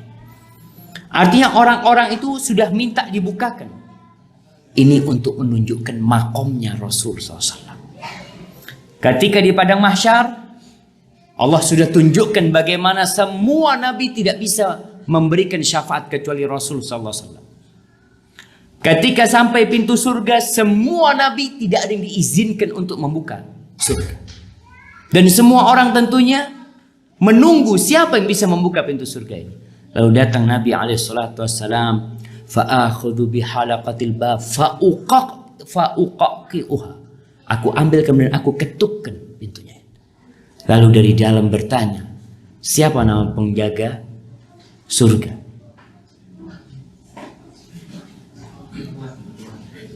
Ridwan. Iya, nama Ridwan ini disebutkan dalam kitab Ibnul Qayyim, disebutkan banyak kitab, tapi Syekh Ibn Utsaimin menjelaskan tidak ada hadis yang kuat yang menyebutkan kalau nama penjaga surga itu Ridwan. Kalau nama penjaga neraka jelas. Siapa namanya? Malik. Kemudian Nabi ketuk pintunya, bertanyalah penjaga surga ini, man? Siapa? Nabi mengatakan Muhammad sallallahu alaihi wasallam. Faqala aku disuruh untuk tidak membukakannya kecuali untuk. Artinya keramaian di luar pintu surga itu dibiarkan sama penjaganya? Enggak, belum. Setelah dibuka baru mereka diperkenankan masuk. Dan ingat, orang yang pertama kali masuk setelah Nabi Muhammad SAW bersama umatnya, para nabi kemudian, yang masuk pertama kali itu orang-orang miskin, fuqara'ul muhajirin, orang-orang fakir. Kenapa kok orang-orang fakir? Mereka tidak punya banyak yang perlu dihisap, jamaah. Sedangkan orang-orang kaya ini banyak yang perlu dihisap dengan mereka. Maka orang-orang fuqara al-muhajirin diperkenankan untuk masuk ke dalam surga. Dalam hadis Abu Hurairah radhiyallahu taala anhu, Rasulullah sallallahu alaihi wasallam bersabda, "Awwalu zumratin tadkhulul jannah ala suratil qamari lailatul badr." Gerombolan pertama yang masuk surga itu mereka dalam rupa bulan di malam purnama, penuh dengan cahaya, indah sekali yang pertama masuk surga. Kemudian walladzina ala athari, kelompok yang kedua. Artinya tertib mereka masuk surga itu sesuai dengan amalannya. Karena semua yang melewati sirat sesuai dengan amalannya. Masuk surga pun walaupun surganya pintunya luas, tetap sesuai dengan amalannya. Yang setelah orang-orang itu, Nabi mengatakan ka'ahsani kaukabin durriyin fis sama'i dha'atan. Mereka adalah orang yang rupanya seperti bintang yang paling terang di langit. Indahnya orang itu, jamaah. Ala qulubuhum ala qalbi rajulin wahid. Hati mereka seperti hati satu orang. Kita jamaah kadang-kala bersama di sini, hati kita masih ada nggak enak sama fulan, nggak enak sama fulan. Jangan itu yang keluar dari satu rahim, kakak beradik. Kadang-kala hatinya ya ada nggak enak lah di antara mereka. Nanti masuk surga kata Nabi alaihissalam, ala qalbi rajulin wahid, seperti hati satu orang, selesai sudah. La tabaghudha bainahum, tidak ada kebencian di antara mereka, wala tahasuda, tidak ada saling hasad di antara mereka. Likulli imri'in zaujatani minal huril 'ain.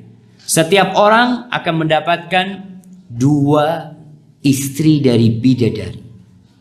Ini lain yang di dunia, jemaah. Artinya Allah akan kasih 2 istri minal huril 'ain, dari bidadari surga. Yura mukhu suqihinna min wara'il 'azmi wal lahm. Kata Nabi alaihi salatu wassalam, itu sumsumnya bisa kelihatan dari balik tulang dan daging. Itu bisa bayangin kayak apa indahnya. Jangan dibayangin sekarang. Pernah dapat gambar ikan yang kelihatan transparan, jemaah? Subhanallah, jemaah. Jadi ikan itu antum bisa melihat yang di baliknya. Allahu Akbar. Jadi itulah yang berkaitan dengan sampai ke pintu surga. Nanti insya Allah kita lanjutkan dengan sedikit melihat isi surga. Dan sebelumnya kita akan berbicara tentang orang terakhir yang masuk surga. Bagaimana kondisi dia agar ya kita menjadi orang-orang yang bersungguh-sungguh. Jangan mau menjadi orang yang terakhir masuk surga. Nggak apa-apa loh Ustaz, anak jadi orang terakhir yang penting masuk surga. Jangan. Hendaklah memiliki ambisi yang tinggi. Kalau di dunia antum memiliki ambisi tinggi, kenapa untuk akhirat kok malas? Maka Nabi SAW mengatakan, idza sa'altumullahal jannah fasaluhul firdausal a'la. Kalau kalian minta surga, mintalah surga firdaus yang paling tinggi. Jangan mau yang rendahan, jangan, minta yang paling tinggi. Kalau nggak dapat paling nggak yang di bawahnya. Tapi kalau antum minta yang paling rendah, kalau nggak dapat kemana? Neraka. A'udzubillahi minan nar. Hadza wallahu a'lam bissawab. Sallallahu ala nabiyyina Muhammad wa ala alihi wa sahbihi wasallam. Kemudian untuk sesi tanya jawab bisa dimulai dari ibu-ibu 2 pertanyaan.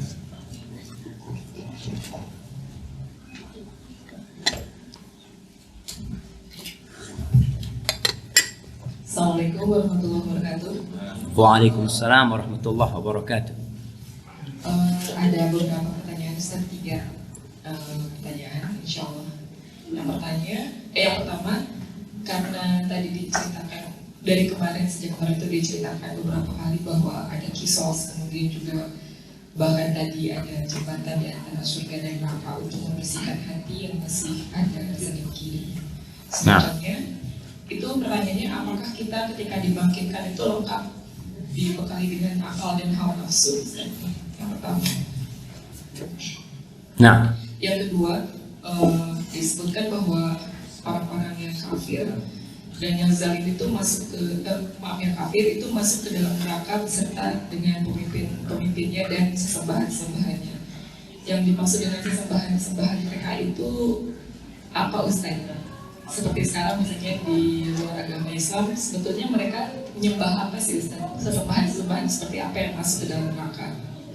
Kemudian yang ketiga, itu bagaimana posisi orang-orang yang mati dalam keadaan gila dan tidak berakal? nah, Ya, terima kasih. Masya Allah. Assalamualaikum warahmatullahi wabarakatuh. Waalaikumsalam warahmatullahi wabarakatuh. Baik, ini pertanyaannya banyak banget jemaah. Berkaitan dengan pertanyaan yang pertama, apakah ketika manusia dibangkitkan itu akal dan nafsunya akan bersama mereka? Sama, tetap ada bersama mereka. Mereka punya rasa takut, mereka punya rasa keinginan pada waktu itu seperti manusia biasa. Karena ketika mereka melihat neraka, mereka takut. Ketika mereka melihat nikmat, kepingin dapat nikmat. Itu yang terjadi. Orang-orang ketika melihat telaga, ada nafsu untuk minum. Mereka ingin minum di telaga tersebut. Itu seperti manusia biasa di antara mereka. Jadi kalau berbicara kondisi manusia tetap seperti sedia kala di dunia. Adapun pertanyaan yang kedua tentang sesembahan-sesembahan. Tapi berkaitan dengan sesembahan-sesembahan, ada yang disembah oleh manusia, baik itu benda atau manusia yang dia ridho disembah. Dia ridho disembah. Maka sesembahannya ini yang akan menggiring pengikutnya ke dalam neraka. Seperti siapa? Fir'aun yang kita bicarakan. Yang nyembah Fir'aun, maka Fir'aun akan menggiring kaumnya. Menyembah berhala-berhala itu yang akan masuk ke dalam api neraka. Allah mengatakan di surat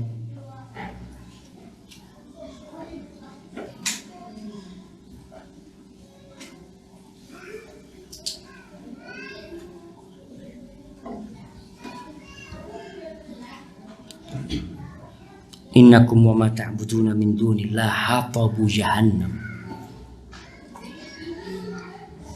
Tunggu jam biar nggak salah ini ayat ini.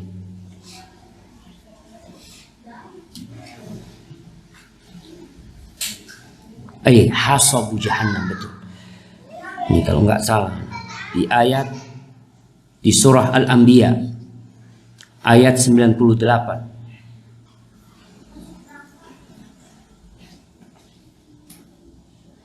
(98, 99). Udah dapat?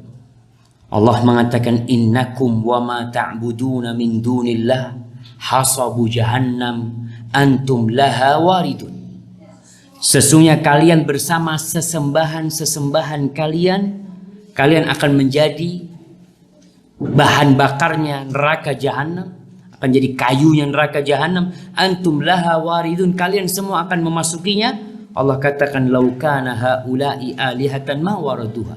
Kalau mereka itu Tuhan sebenarnya nggak mungkin akan masuk neraka. Wa kullun fiha khalid, mereka semuanya akan kekal di dalamnya. Jadi yang disembah oleh manusia ini ada sesembahan yang ridho dia disembah. Jin, setan, ada yang disembah. Kita lihat orang-orang yang mencari pesugihan umpamanya. Di Indonesia terkenal ada Nyai Roro Kidul dan Nyai Blorong, ada Nyai apa, ada orang yang menyembah sapi umpamanya. Ketika yang disembah itu ridho, maka dia akan masuk ke neraka bersama mereka. Ketika yang disembah tidak ridho, maka mereka tidak akan masuk ke neraka. Seperti orang-orang Nasara yang menyembah Nabi Isa alaihissalam. Seperti orang-orang yang merasa menyembah malaikat. Apa kata malaikat ketika ditanya oleh Allah Subhanahu wa taala? Mereka mengatakan innama kanu ya'budunal jin. Allah katakan mereka itu menyembah jin. Naam. Di surah Al-Anbiya, bukan Al-Anbiya, surat Saba jemaah. Ayat 41.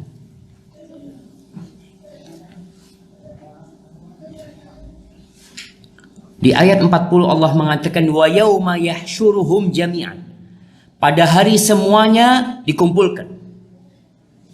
Tsumma yaqulu lil malaika. Lalu Allah mengatakan kepada malaikat-malaikatnya, aha ulai iyyakum kanu ya'budun? Apakah mereka selama ini menyembah kalian? Menyembah malaikat-malaikat? Qalu subhanak. Malaikat mengatakan qalu subhanak anta waliyuna min duni. Ya Allah, engkau lah pelindung kami dari selain mereka, engkau lah pelindung kami ya Allah. Bal kanu ya'budunal jin.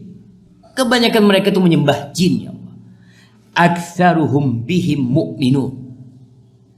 Aktsaruhum, kebanyakan mereka itu beriman dengan kekuatannya jin. Jin bisa ini, bisa itu, macam-macam. Kemudian disembah oleh mereka. Dan kita melihat bagaimana orang-orang yang mencari pesugihan minta sama siapa?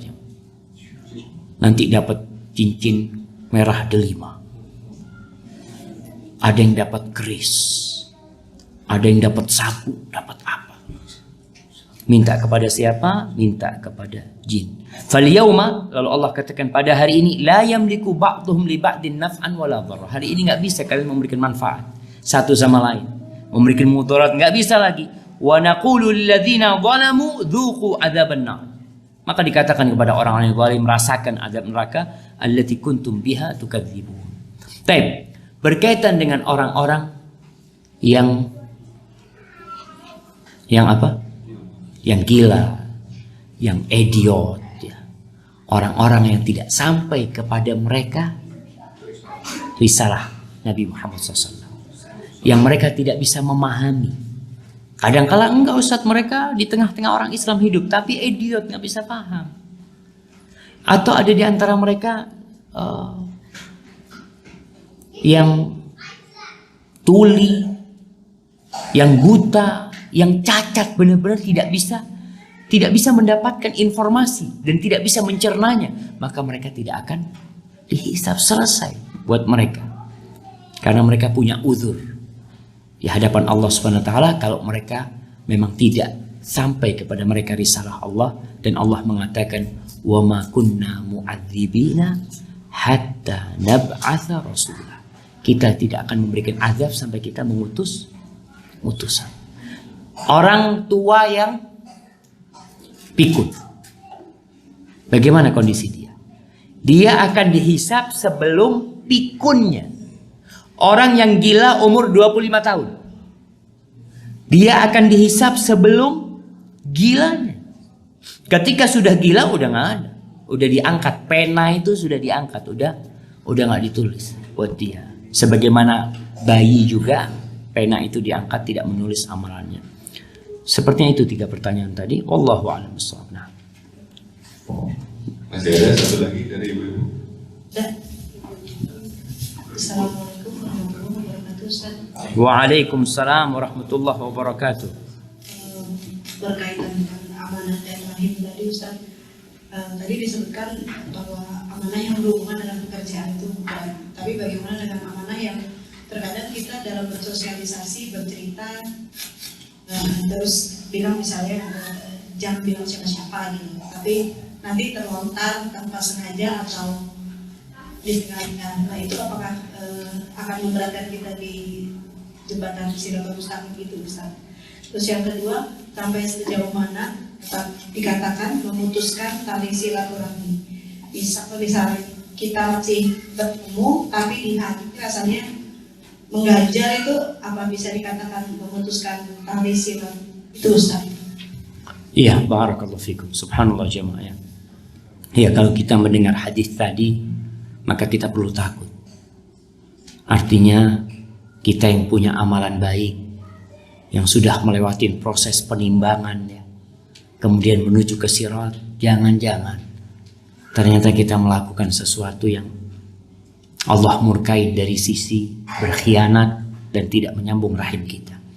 Yang berkaitan dengan amanah, yang amanah dalam kehidupan sosial, amanah yang merupakan rahasia.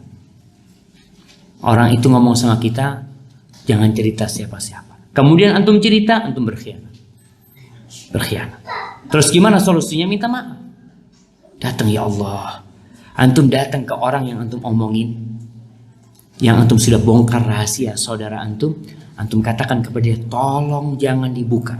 Ana sekarang akan minta maaf sama orang yang memberi amanah itu karena ana cerita sama antum.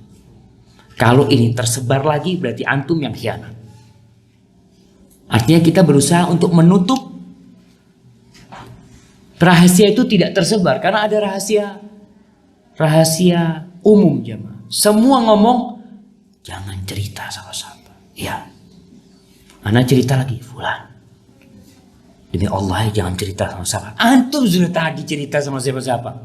Antum dikasih amanat jangan cerita siapa-siapa, jangan cerita, sudah cukup.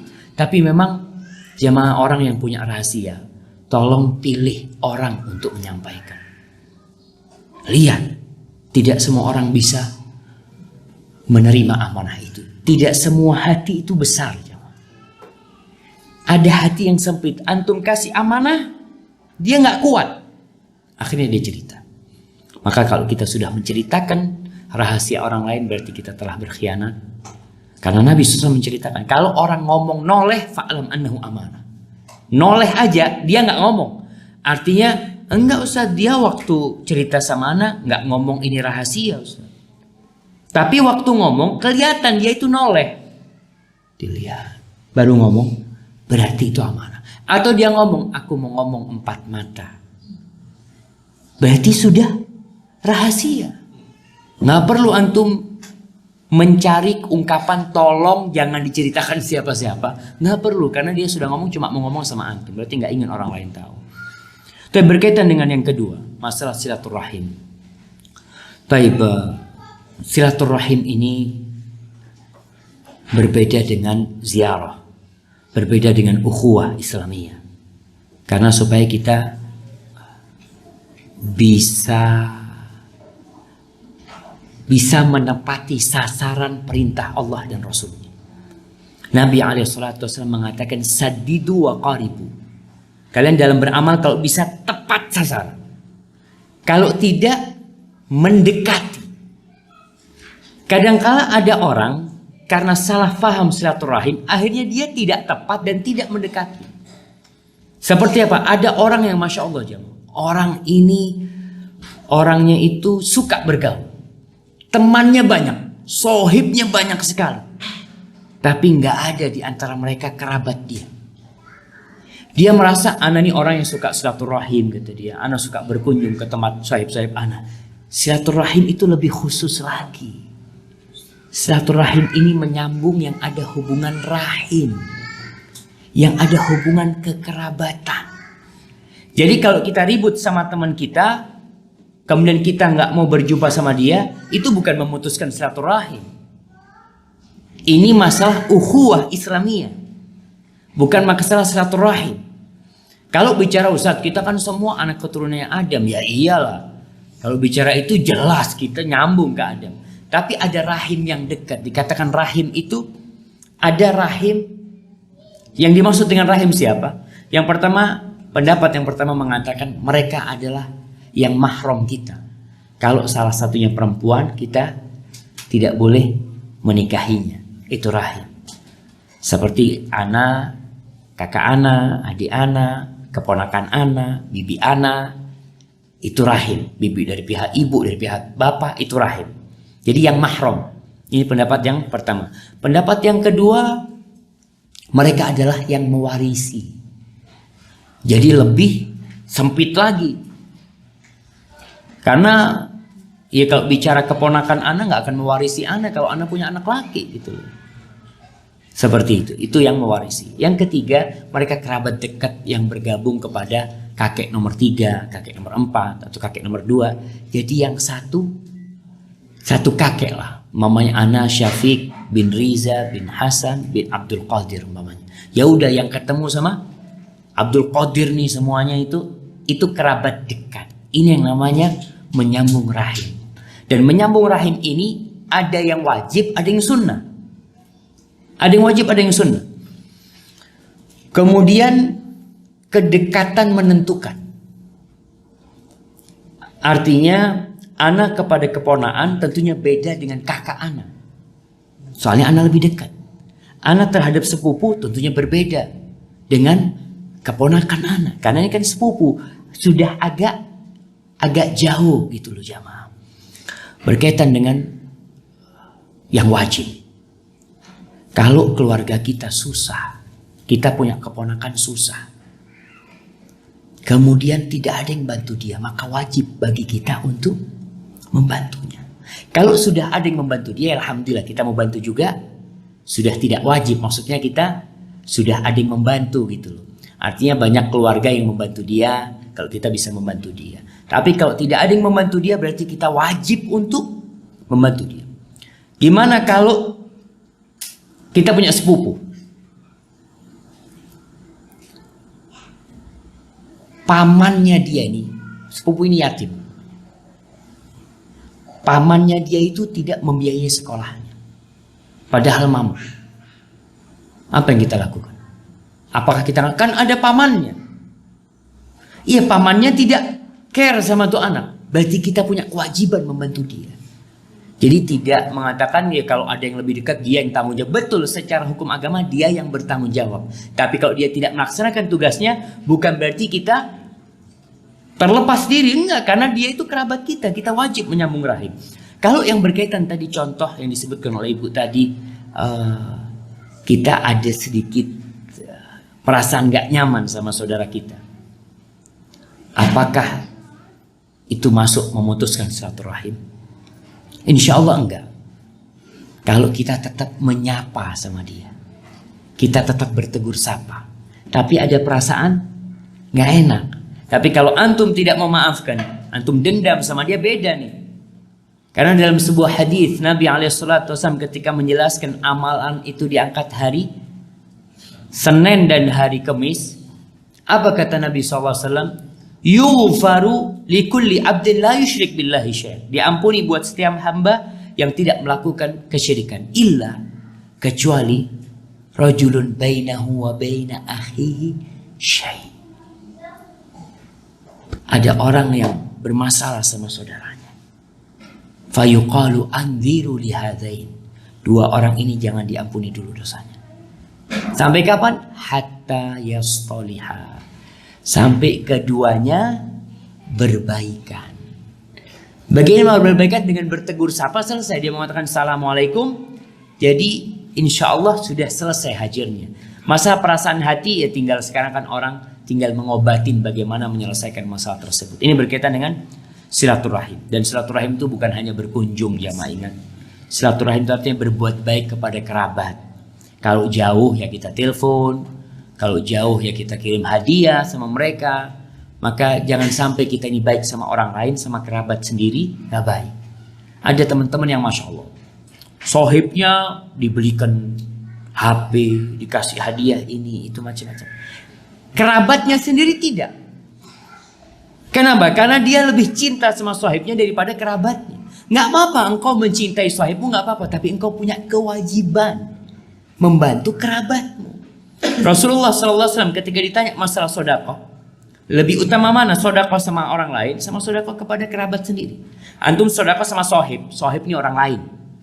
Teman kerja di sini itu orang lain. Dengan antum punya sepupu. Ya Ustaz, ana jarang ketemu sama sepupu, tapi tetap sepupumu, kerabat itu tidak akan pernah terlepaskan. Mana yang seharusnya antum bantu? Bantu sahib, bantu sepupu. Kata Nabi SAW, sedekahmu kepada kerabat itu sedekatun wasilah. Pahalanya dua. Dapat pahala sedekah, dapat pahala silaturahim. Itu pertanyaannya. Ya insyaallah. Ada yang lain? Enggak, sudah kan?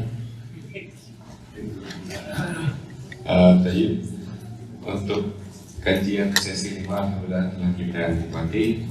Sekarang kita akan nikmati break selama 10 menit, lanjut ke sesi.